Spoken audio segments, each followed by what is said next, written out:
Dallas Cowboys, man. The Dallas Cowboys are hemorrhaging. They are, and I want to give them a pass. Go ahead. I want to give them a pass. Let's see. Only because I watched a bunch of that game, BT. Sam Darnold is so damn good. That's right. He stands in the pocket. He makes the throws that he's supposed to make. He doesn't get flustered. Things collapse around him, and this is like anti-Baker. This is exactly what Baker's not doing. Things start to collapse around him. He freaks out, starts scrambling, starting to be an athlete. He did run in a touchdown, Baker Mayfield did, but there's just a poise that you see in Sam Darnold that makes you think, man, if he didn't have mono, where would the Jets be this season? I'm serious. I know. Luke Falk and Trevor Siemian, those guys are decent backups, clipboard holders. Sam Darnold has the ability to be the truth. And you saw it with the precision, like you have to make a play. You got to put a ball exactly where it needs to be. The ball is right where it needs to be, on time. His wide receivers who are good. None of them are making the Pro Bowl. No. Right?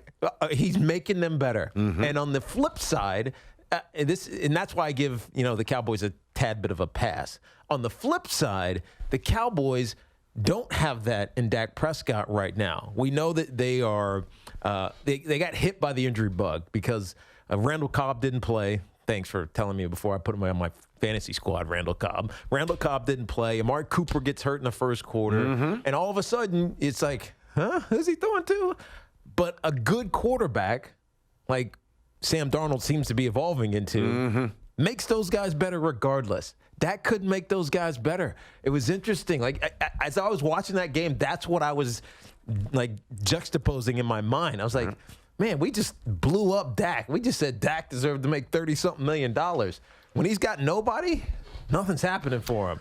Whereas Sam Darnold, he made some huge plays happen, including after that fourth down stop, and he goes 92 the other way. Okay. All right. There's two very separate things there. The Darnold aspect, which I'll touch on briefly, and the Dallas thing, which is the bigger national story, and that's what we'll really expand on here. Quickly on Darnold, I'm happy you say it, because when you say it, it seems like well, obviously you played the game, but even aside from that, as a fan, it's got like the homer. He won his first game, and Sam's going to Canton. No, there's a reason why I sat here all summer and said the Jets will be pretty good this year. Not 13-3 good, but certainly relevant. I knew they were coming, and I know what Sam is. Now the circumstances derailed their start. They're well chronicled. Sam's back. Jets look like a totally different football team. I'm with you on that. I can't give the Dallas Cowboys a pass. Are you kidding me?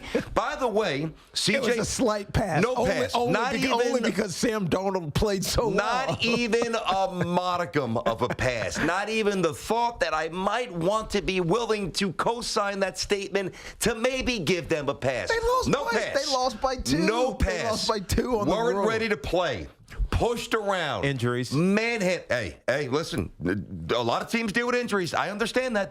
The Steelers won a game last night with their third-string quarterback. That's right. I don't want to hear about injuries. This is the NFL. Guys get hurt. Daniel Jones played against the Patriots on Thursday night without Evan Ingram, without Sterling Shepard, without Saquon Barkley. And he didn't win. I'm making it seem like he won. But they were down 21-14 in the third quarter. Play the game. Fourth quarter. Pardon me, in the fourth quarter. Yeah. You get dealt, and then the fumble, and then, of course, the score, and they cover the spread. You get dealt cards. You've got to know how to play poker a little bit.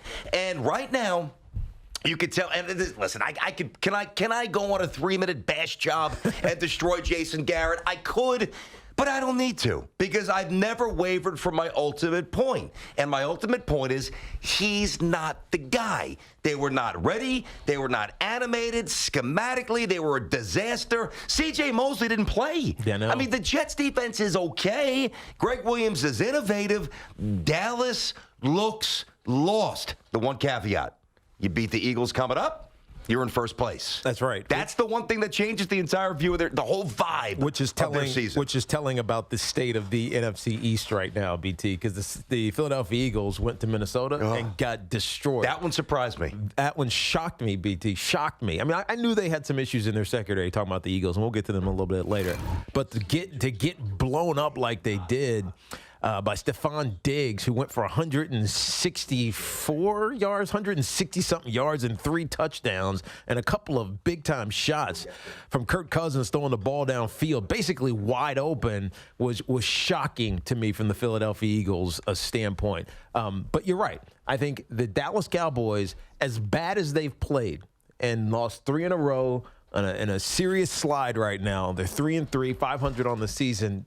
They could easily win the division and get to the postseason. And I don't know. Watch out for those Redskins. Here they come. Yeah, right. After they beat the Dolphins by a point. I love that Miami went for the 2. I did too. Do you think that he drew up a play that he thought would work? Because think about what they're pursuing. I mean, I almost don't want to ask that because I do believe that they tried to win at that point. You know, I didn't even. But they want the first overall pick. Until you just said that, I didn't even. I don't know, but anyway, don't get derailed. The Redskins won. Who cares? The Redskins won because if you missed it, the Dolphins scored the tying touchdown, but instead of going to overtime, they went for 2. Yeah, and they missed it. I'm going to say, I think he did. Try to win. I believe that. I do too. I agree. But the point is, the NFC East is wide open. So as bad as the Cowboys have been, and as unconfident as you are in them right now because of the injuries and everything else, I mean, if it wasn't for Zeke, that one stretch, and they said this on the broadcast, where he had like 9 touches in a row, or 9 of like 12 touches, and he had 100 and 60-something, 70 yards on that drive without Zeke.